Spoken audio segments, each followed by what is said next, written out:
Plano sa Singapore? Oo. Sige. Pupunta tayo sa Singapore. I have a surprise. Surprise? What's that? It's an address. It's your father's house. You find him? And I would like to take you to your father's place. Is that okay? Yes! Tingin ko, hindi mo na mahal si Ate Lara. Kasi, magpapakasal ka na sa iba. Magtiwala ka lang sa akin, Bambi. Hindi ko hangad sakta ng Ate Lara mo. Nikolay, ito na ba yung bahay? Yes. This is the address. Ay, naku, si Lara yun! Sa wakas, magkikita na uli kami. At makakaharap ko ng tatay ko.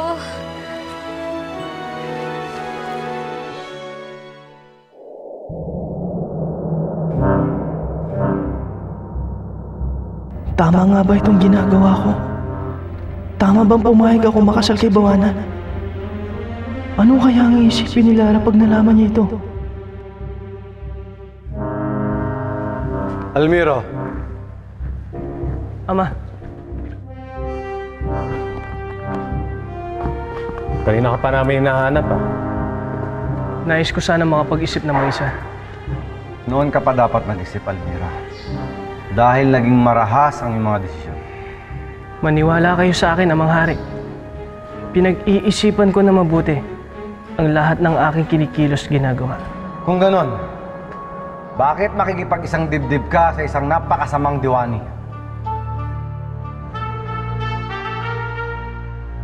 Hindi ito ang lugar at tamang pagkakataon para ipaliwanag ko sa inyo lahat. Mahirap na. Baka mayroong makarinig sa atin. Akong bahala dyan.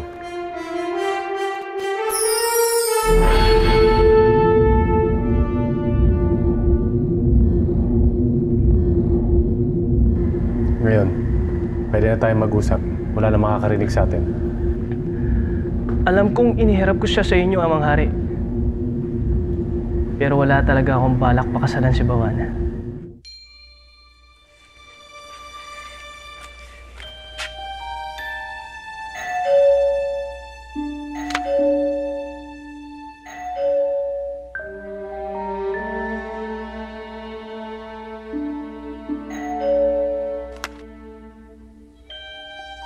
Bakit ang tagal?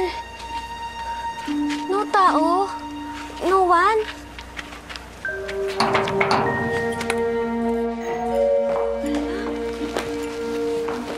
Carlos, sandali! Tayo, huwag niyo po bubuksan yan. Bakit?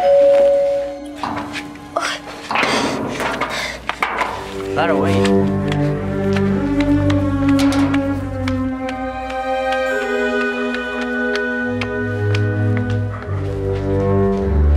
Basta, huwag niyo lang buksan. Oo. Hindi po pwede. Baka may importanteng bisita to. There's a light inside. I think someone is there. Ako po! Tay, saglit! Ano po yun? Nay, ano ba? Ang tagal niyo naman lumabas. Kanina pa ako nag-iintay. Dito po ba nakatira si Carlos Pelaez? Dito nga po. This is house, Nikolay! We found it! Nandyan po ba siya? Gusto po namin siya makausap. Bakit ka pa nag-doorbell? Inalakan po ako eh. Ano na? Alika na! Atat lang eh, no? Oo. Hindi masyado. Hindi ka nagsusungit na naman. Tay, pagpasensyahan mo. Dali mo to. Dalin mo to. Wala po si Sir Carlos eh. Di na po siya bumibisita rito. Pero... Ang akala ko dito po siya nakatira. Hindi, isa nga po ito sa madami niyang bahay. Hindi na po siya bumibisita rito. At di po siya tumutuloy dito. Ang huling balita ko, papunta siya abroad. Baka nakaalis na po nga siya. Umalis uli siya.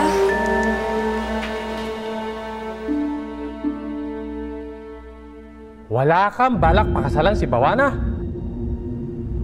Bakit mo siya iniharap sa amin? Palabas lamang yun, Amang Hari. Palabas lang yun para kay Bawana. Para hindi siya magduda. At isipin niyang pakakasalan ko talaga siya. Pero, wala kang planong pakasalan si Bawana? Nais ko kasi makuha ang tiwala niya.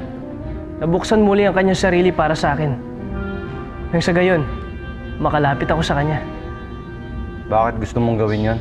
Ama, hindi ba't ang turo niyo sa akin na kapag gusto kong talunin ang isang kalaban, dapat kilalanin ko siya na mabuti. Alamin kung saan siya malakas at kung saan siya mahina. Inaral ko na mabuti si Bawana. Pinagmasdan ko na maigi kung paano niya tayo tinatalo, kung paano niya ginagamit ang kapangyarihan niya.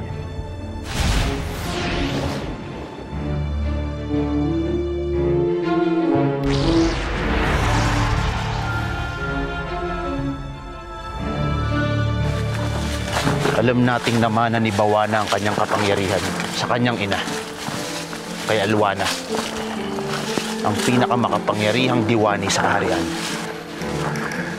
Labis ngang makapangyarihan si Bawana. At hindi siya basta-basta matatalo ng kahit sino man. Alam ko kung paano siya matatalo. Gaya ng kaalaman kong talunin ang kanyang ina. Naunahan lang niya ako. Paano ko siya matatalo, Guarco? Paano ko tatalunin si Bawana? Kailangan mong putulin ang kamay ni Bawana kung nasa naroon ang kanyang batong kapangyarihan. Ganun lang kasimple? Hindi pangkaraniwang punyal lang puputol sa kamay ng isang diwani. Lalo na sa isang kasing galing ni Bawana.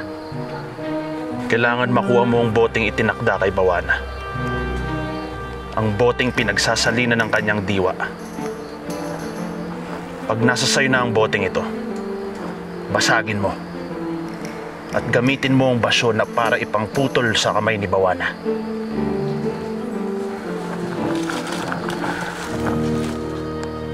Kailangan makalapit ako ng gusto kay Bawana para magawa ko lahat ng yun.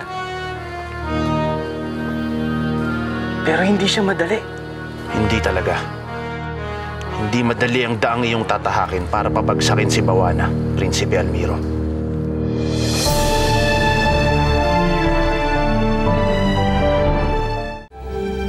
Napagtanto ko na kailangan kong gumawa ng paraan para makapasok sa mundo ni Bawana.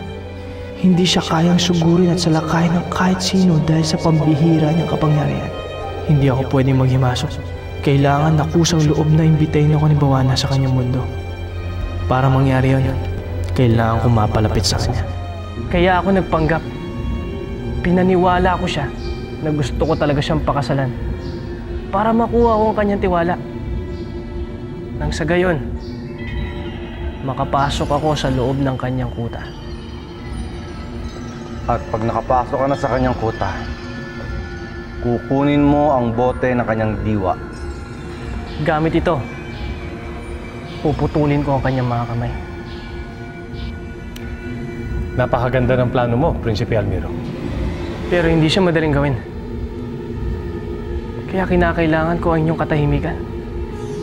Kahit sino hindi pwedeng makaalam. Kahit sinang reyna amang hari. Mahirap na mabulgar ang planong ito kung meron pang ibang makakaalam. Makakaasa ka, anak. Wala kaming ibang pagsasabihan ito. Pagkakaingatan namin ang lihim na ito. Sa ngayon, makakainga na ako ng maluwag.